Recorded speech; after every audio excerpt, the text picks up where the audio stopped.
I'm going to invite you to join me in the book of John. I'm going to invite you to join me in the book of John. We're going to chapter 6. We'll be in 3 of the 4 Gospels today, though all in all, it's about, all in all, we'll probably be looking at about 15 Bible verses, if that, maybe 14. We'll be in 3 of the Gospels. Going to John chapter 6. Today is a bit of a continuation of the message that we had last week. I think last week, just to give a few highlights, last week we looked at the fact that Jesus can bring peace even in the storm. Jesus can bring peace even in the storm, but maybe even more importantly, Jesus utilizes the storms of life to get us to the other side. Jesus will utilize even the storms of life to help get us to the other side, because it's not always about the destination. Oftentimes, it's about the process and what is learned and the way that we grow en route to our destination.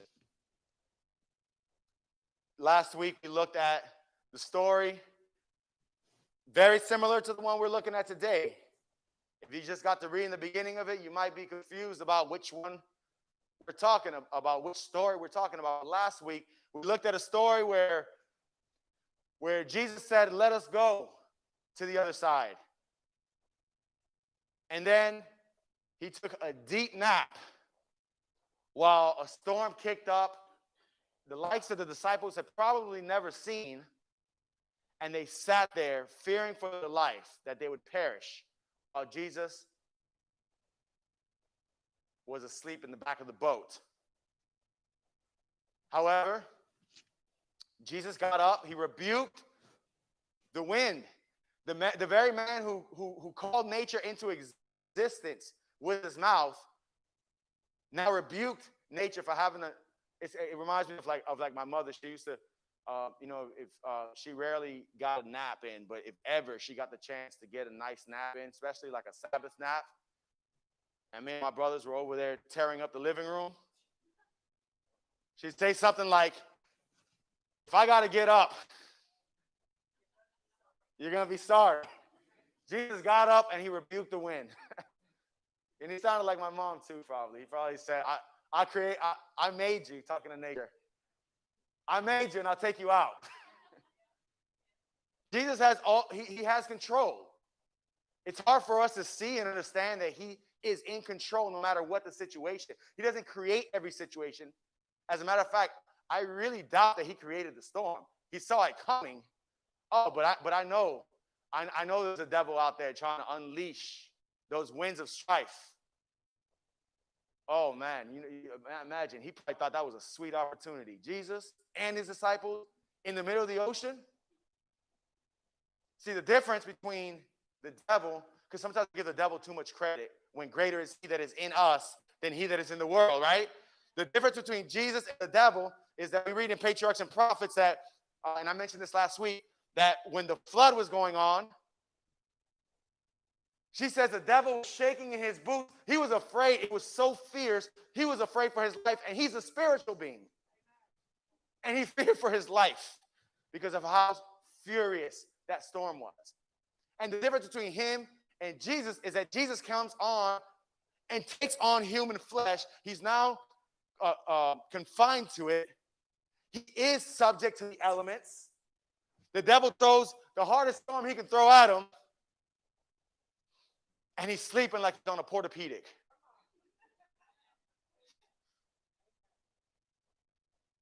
He's trying to figure out his sleep number. I'm saying that in jest, but understand, that's the difference between a defeated foe who realizes his time is short and a God who's already saved us no matter what the devil can throw at us. We're good. As long as we're in his hands, we're good. Don't fear him that can destroy just the body. No point in that. We already got that victory. But let me get to John 6 because I'm preaching too much for somebody who hasn't read a Bible verse yet. John chapter 6, verse 14. We'll start in verse 14.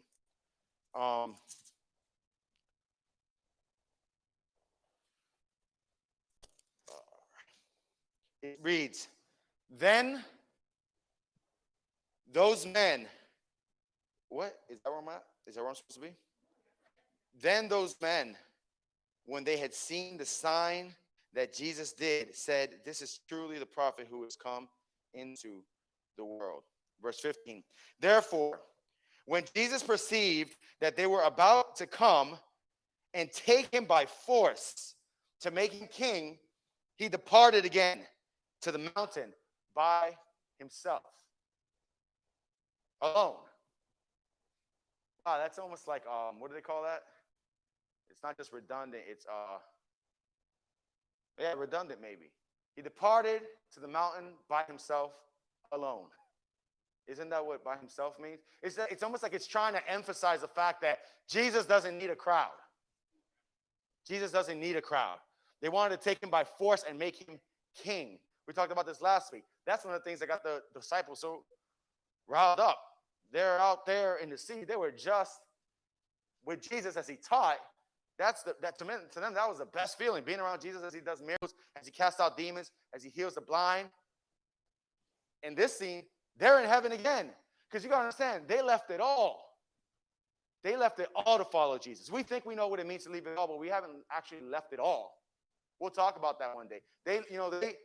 Peter got up, walked off of his boat, and followed you. He left a net full of fish. Right? He left it all. So when they see a crowd forming, and they see people getting riled up, and they're ready to take Jesus, there's no other candidate here. They're ready to take Jesus by force and make him king. Or, at least of the Jews, and overthrow the Romans. And the disciples are riled up. They're like, yes, we were born for a time like this. And Jesus says, yeah, this would be a good time to go into isolation because they don't get my mission. And the disciples are probably like, what? Jesus, you're taking all the fun out of discipleship. We like when the evangelistic campaigns are packed. Not when we gotta do this one-on-one small group stuff, right? So Jesus goes alone. Verse 16. Now, when the evening came, his disciples went down to the sea, got into the boat, and went over the sea toward Capernaum. And it was already dark, and Jesus had not come to them. Now, it's worth noting if we were to read in the other Gospels, Jesus gives them the order to go. Jesus, he gives them the order to go. Once again, he knows what's coming. Y'all know what's coming. I'm looking around here. There are some Bible students. Y'all know what's coming in hindsight. Jesus knows what's coming in foresight. They're out there again. And imagine the feeling of imagine if you had just gone through because this is not very far removed. This is one happened, I think, in the fall, and the other happened in the spring. Imagine if you had just had an accident out at sea that almost cost you your life. Like I almost drowned one time in an ocean in Costa Rica. I was in no rush to swim again. And I was born in Miami, and I lived there as a kid, all around the water. I was in no rush to get around water again. I was grown. I was probably, not grown, but I was 16, I think. I probably didn't get around water for another year and a half. I was good. I learned what riptides were. It almost cost me my life, and I don't think they're in a rush to get out to water again, but Jesus sends them, and he's not with them this time. Imagine how nerve-wracking that would be. Is there ever time, there's times when you go through storms in life, and it's like, you're just waiting for Jesus to jump in and do something. It's like, okay, I know he's here, right? He hasn't abandoned me. He's here, but it'd be nice for him to jump in at any time. You know what I mean? I used to watch wrestling whenever it got too heavy. When they did tag team partners, like whenever it got too heavy, they'd run to the corner and tag, and then they were good. And I always look at Jesus like he's that guy. Whenever I'm like, why am I fighting this battle myself? Tag Jesus. and he jumps in. But what about when you don't sense him right there? Right? They're out in the sea. Verse 18. Then the sea arose because a great wind was blowing. So we can get that graphic up now, Skyler. Then the sea arose because a great wind was blowing. Once again, just like last week, we get this sense that everything was good, right? If he had a whole crowd willing to take him by force, the weather was good. The weather was working for them earlier. Now they're out to sea, and now the disciples are getting deja vu. Just like we talked about last week, getting deja vu. Oh, man, we've seen this movie before. The waves are kicking up. The water is coming down. The boats filling up. One difference this time. Remember last time we read that in that last story, we saw a detail that we usually gloss over. There were all sorts of little boats out in the sea. The difference was Jesus was with them. Now they're experiencing the terror of being in the other boats and not knowing Jesus is right there. Let's slide to Mark. We've gone through our first 10 verses to go. Mark chapter 6. Mark chapter 6, verse 47.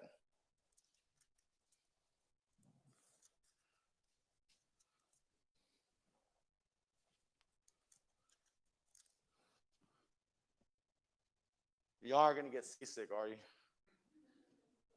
Mark chapter 6, verse 47.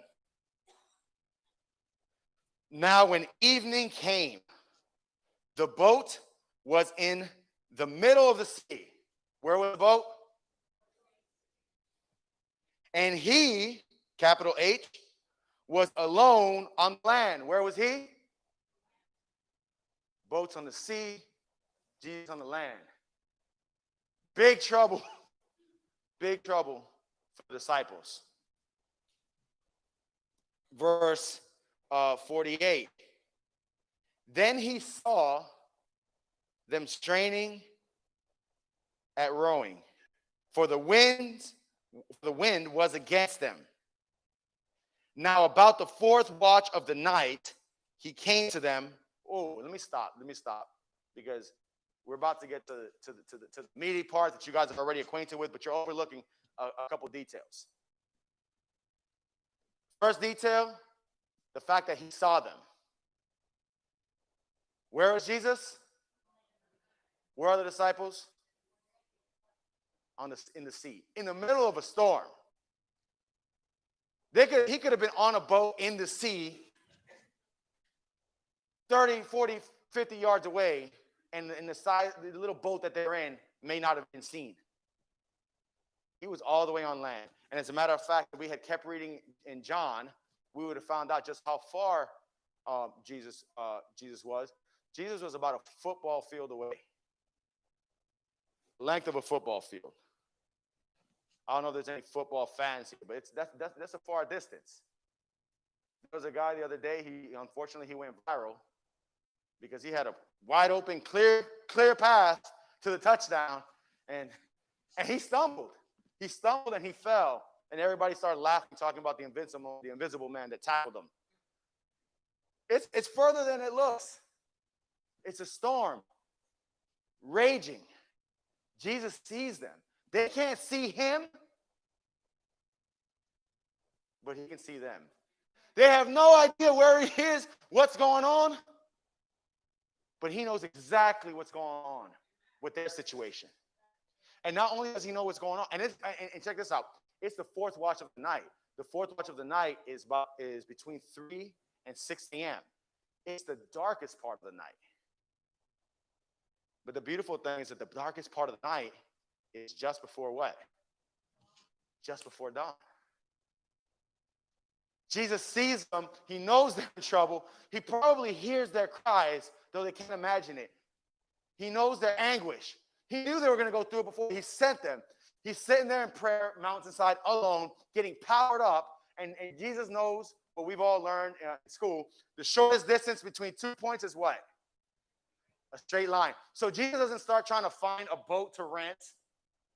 He doesn't try to catch a ride with another fisherman. Nobody else was crazy enough to set out to sea at that time.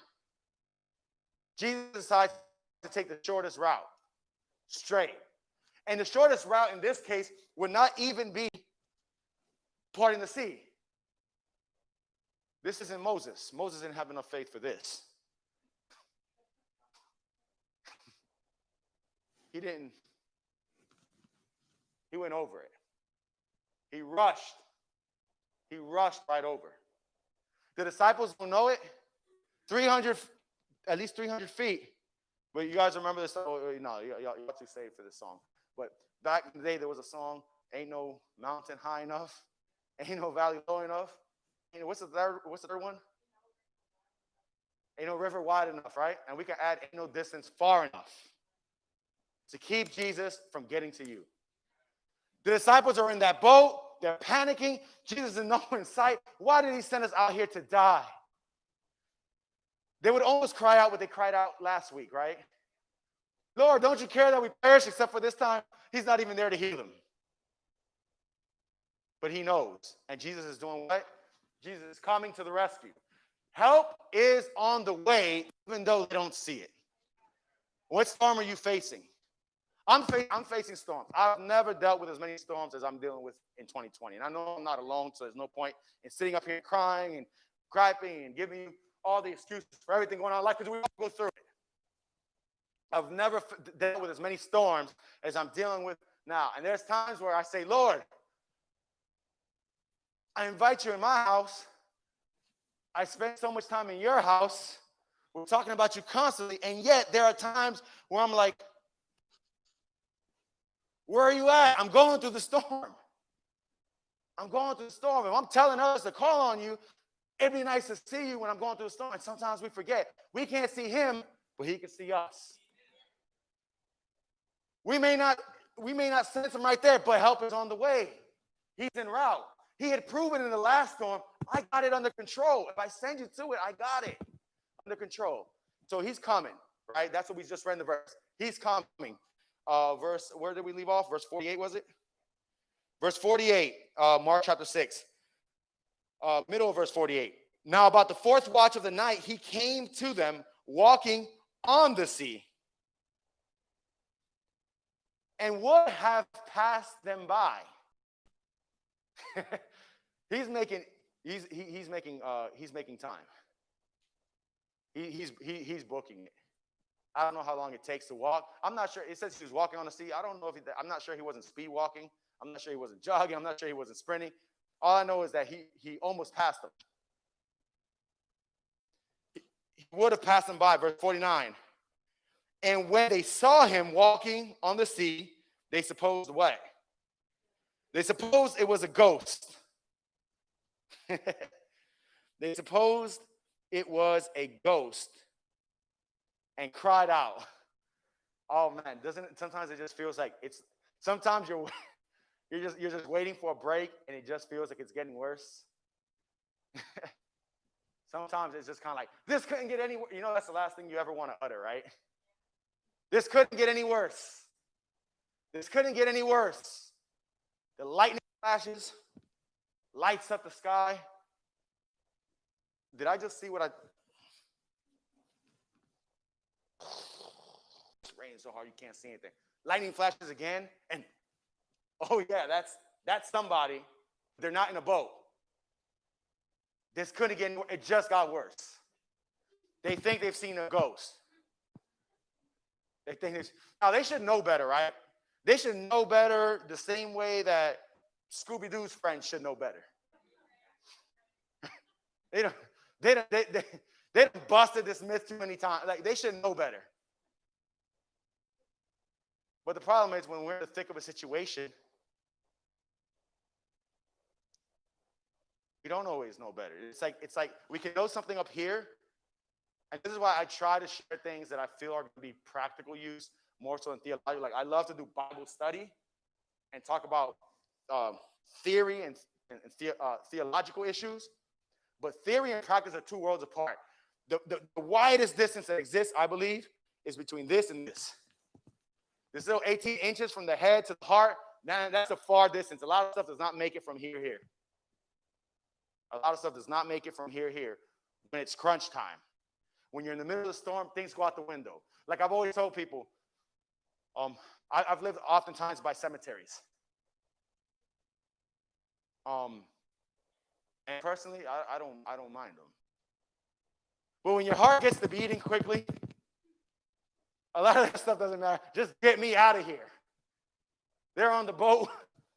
They see a figure. They think it's a ghost. They should know it's not a ghost. They think it is. They start panicking. It just got worse. They should have known better, but it just got worse. Let's go to our last section of Scripture, Matthew chapter 14.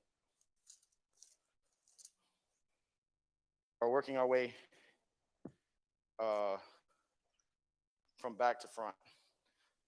Matthew 14, verse 27. We got 6 or 7 verses and we're done. Matthew 14, verse 27. And we will work our way to 33.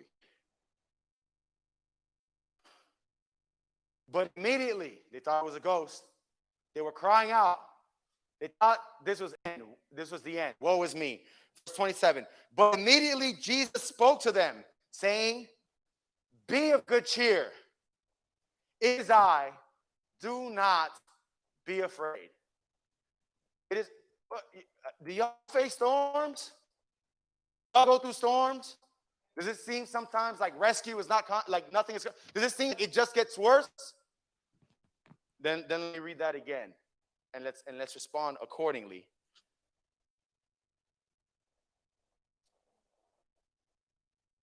Be of good cheer. It is I. Do not be afraid. I gotta go in here. If you got one of these, this would be the time. Be of good cheer. It is I, Jesus. Do not be afraid. Because we can relate. We can relate to the feeling of going through a storm, of saying, Jesus got me through it before, and yet this time, I don't feel him near. This time, he is nowhere to be found. This time, it seems like we're going to go under. And this time, it's just getting progressively worse. And yet, Jesus will pop out of nowhere. As a matter of fact, that very thing that seems like it's what's going to take you under, the very thing that seems like it's just too much, now it's over the top, right? When they thought it was a ghost, that actually was Jesus coming to the rescue. And the very situations in our lives sometimes that feel like they're going to be the icing on the cake, right? Or the dagger in the heart, or the fork in the whatever. Sometimes that is Jesus coming to the rescue. Be of good cheer.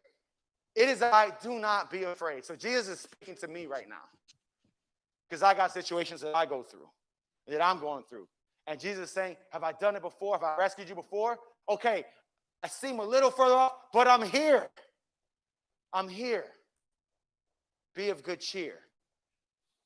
Verse 28, and Peter answered him and said, Lord, if it is you, command me to come to you on the water. Man, I love me some Peter sometimes. I hate Peter sometimes because I just relate with him too much. You know, just the hard-headedness, the stubbornness, the aggressiveness, the confrontationalism. Like, I hate Peter because, you know what I'm saying? It's the same stuff. I hate stuff that I see in Peter just like I hate stuff that I see in my daughter. I'm talking about the unpleasant stuff, the stuff that I see in myself. Right? And yet, I love Peter sometimes. Because Peter, if anything, he did not have a short memory. You guys remember the first time that Peter encountered Jesus? Peter was sitting in a boat and Jesus was not. The first encounter Peter had with Jesus, he was sitting on a boat after a night of fishing and catching nothing. And he's cleaning his nets, and this is such a waste of time. And he looks over on the shore, and there's Jesus preaching to the multitude again, a crowd like the one they had just seen. And people are swarming around Jesus, and he's having to back up. And they keep swarming, and he's having to back up. Jesus didn't go looking for followers. He didn't go looking for people to preach to. Like, they crowded. They came. He's backing up. He's got nowhere else to go. He says, hey, man, you're not doing anything. You're not doing anything with your boat, especially not catching fish. Can I get in here? And he just gets in, and he shares the gospel with the people, and the people love it. And he sends them away home, and he tells Peter, thanks for the boat. Hey, why don't we take that thing out and catch some fish? Peter says, catch some fish. First off, all the fish will see us now. We can't sneak up on them. I was there all night long. We caught nothing, but people seem willing to listen to you. I'll give this a try. He went out. They cast the net. He caught so much fish that he couldn't even pull it in himself. He needed help. He needed a second boat. There's so much there. I can't even linger in that story because I just want to talk about how empty our nets are in this life after long nights, and Jesus is the only one that can fill it. But that's another sermon. Back to this sermon. Jesus is back on a boat. Peter is back on a boat with Jesus standing outside the boat, only this time it's crazy because the first time he was standing on the shore. This time he's literally standing on the water. But he knows one thing. Jesus' word is everything. Jesus' word is everything. You know, they say all a man has is his what? Is his word. All a man has is his word. Or there's people who say the expression, my word is my bond. Peter knows that that the same way Jesus says drop those nets would be full. Peter knows that if Jesus tells him come, he can stomp on that water like he was walking on dirt. He knows he's good. Have you gotten to that place in your life yet?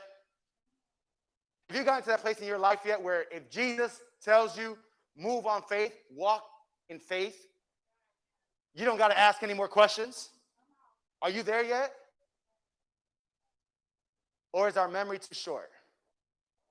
Because I would dare to say, everybody here, as a matter of fact, I'll ask for a witness, and don't feel bad if you have not had this experience. But has God ever came through for you? If he has, raise your hand. Has God ever came through for you? Has God ever done something that you knew was impossible without him? Anybody? Can you recall? Okay. So he's done it. So like Peter, we can look back and say, man, I remember that time I was doubting. God came through. His word is good. I can trust him. The difference is you got a bunch of other disciples on the boat. They've seen him do a lot of miracles. And yet they hear him and they're sitting in the boat and that boat's going to go down without him. Peter realizes something beautiful. It would be better for me to be in absolute peril in the middle of the sea with Jesus than on the boat by myself, than on the boat full of friends, than on the boat with so-called safety. That boat's going to go down. Some of us, we have our trust in the things of this world, of this life, and this ship is going down. And the one thing that I know, the one thing I have proven is that Jesus can get me out of any situation. He can weather the storm. And if we got to stand on the sea, we're going to stand on the sea. But I'm going to stand with him. So it's beautiful how this thing concludes. Because verse 20, let me see here. 29. 14 verse 29, yes. So Jesus said to him, come. And when Peter had come down out of the boat, he walked on water to go to Jesus. Did you guys hear that? What did Peter do? He walked on water. You know, we're so pessimistic in this life from being let down that sometimes we rewrite history the wrong way. We have let me give you a little Malcolm Gladwell. If you haven't heard, he has a great podcast, Malcolm Gladwell. Remember that. But let me give you some Malcolm Gladwell, some revisionist history. We oftentimes remember Peter as the guy that almost drowned. Am I lying? What do you think about when you think about this story? Peter, the guy that got out of the boat and didn't have enough faith and almost drowned. Peter is the only man that ever walked on water. That's who Peter is. We talk about the great faith of Moses. Peter walked on water because Jesus called him to it. If he calls us to it, you can do the same. The problem, we know, comes in the next verse. Verse 30. But when he saw, and this is where we all relate to Peter, but when he saw that the wind was boisterous, he was afraid, and beginning to sink, he cried out, saying, Lord, save me. When he saw that the wind was boisterous. You see, Peter sat on a boat that was going to go down, and he saw his friend Jesus. He caught a glimpse of him, and he knew, once he confirmed that it was Jesus, he knew he was good. He knew that his word was good. He knew he could walk on faith. He knew he could do the impossible with Jesus, but things fell apart the moment he did what? He took his eyes off Jesus. He took his eyes off Jesus. And it is the exact same with us. The moment we take our eyes off Jesus, we start to drown. Oh man, we look for him. When we lose our job, we look for him. When they're going to foreclose on our house, when they're going to repo our car, we look for him. And the second the bank account is fine, we take our eyes off of Jesus and we put it on the ledger. And next thing you know, the storm starts to overtake us. Or we give our lives to Jesus one day. We decide, like Peter on that first experience on the boat, to follow Jesus. I'm leaving it all behind. I'm following Jesus. But then the day comes and tragedy hits. Your home starts to fall apart. And you start noticing the storm. 2020 hits and everything starts going crazy. And you start noticing the storm. You get home and instead of listening, looking out for God's word, which you can count on, start cutting on the news and scrolling through social media and looking at all the storms. And now we start to lose hope because we take our eyes off of Jesus. When I do Bible studies, I'll teach the doctrines. But at the end of it, there's always one doctrine that I insert at the end that's in no Bible study. It's this doctrine. Keep your eyes on Jesus. Keep your eyes on Jesus. Because when you come out of that baptistry tank or after you cut up for the appeal and you walk out of that door, the storm's going to hit at some point. And you're going to want to abandon ship. Or at this point, you're going to say, I'm out of the ship and I can't walk on water. What am I doing? You'll forget that you ever walked on water. And you'll go under. Keep your eyes on Jesus. This is what I tell every babe in the faith, and it doesn't matter how old we are, how experienced we are, how many years we've led in church ministry. We need this reminder every day. Keep your eyes on Jesus. Keep your eyes on Jesus. Don't look at the other church leadership. Oh, everybody's a hypocrite. You know, that's what the young folks say. That's what we say. Everybody's a hypocrite. Oh, we look at young folks and we say, oh man, ain't nobody faithful no more. We start to get discouraged. Lord, are you really out there? All I see is a storm now. Or we look at ourselves and we see how low down we are, how far from glory we are, and we start to get discouraged. When we don't realize that's actually part of drawing close to Jesus. You know, Sister White says that the closer we come to Jesus, the more we see our own defectiveness. But the devil will turn that defectiveness on his head and say, how are you going to be saved? Look how wretched you are. And that's true. When I look at myself, I don't know how I can be saved. But like a preacher once said, when I look at Jesus, I don't know how I can be lost. You see, who was it? Corrie ten Boom once said, when I look at the world around me, I get distressed. And when I look within myself, I feel depressed. But when I look to Jesus, I feel at rest. You can't take your eyes off Jesus. That's rule number one. You know how they always say, I only got 2 rules in life, right? And the first one is never forget rule number 2. Keep your eyes on Jesus, the author and the finisher of our faith. But in this situation, in the instance that we take it off and we find ourselves going under, then we revert to last week's sermon. Let out that cry from the gut. Lord, save me. The Desire of Ages says it's a cry. The Desire of Ages says it's a cry that Jesus will never ignore. He will never ignore. So we read the last verse there. Let me see.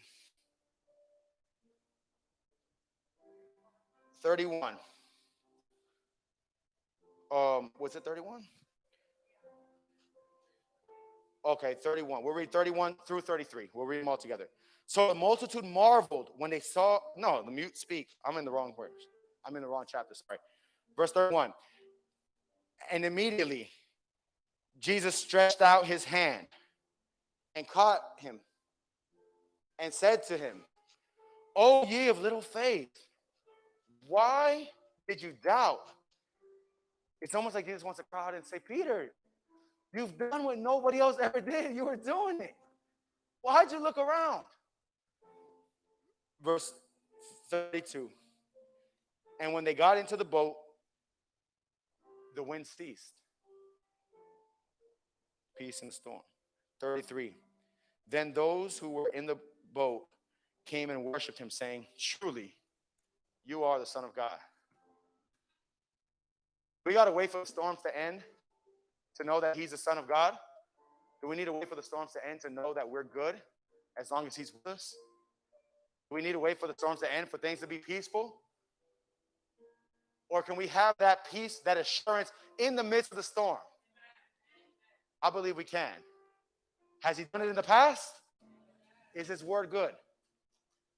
Then just know that no matter what storm you're facing today or any storm that you can face tomorrow, help is on the way. I invite you to bow your heads and we go to the Lord in prayer. Dear Heavenly Father, Lord, just because we're here today doesn't mean that we can't be drowning tomorrow.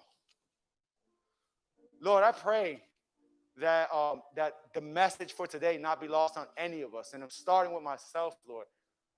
Help us to keep our eyes on you. Lord, storms are around us. Storms are ravaging. And there will always be storms, Lord, until you get us to that other side of eternity. But until then, Lord, may we put our trust in you. May we be willing to take you at your word, even to do the impossible. And may we keep our eyes set on you, Lord, knowing that worst comes to worst, you will always hear our cry. Father, thank you because you love us so much. Lord, we love you too. We can't wait to see you again. In Jesus' name, amen.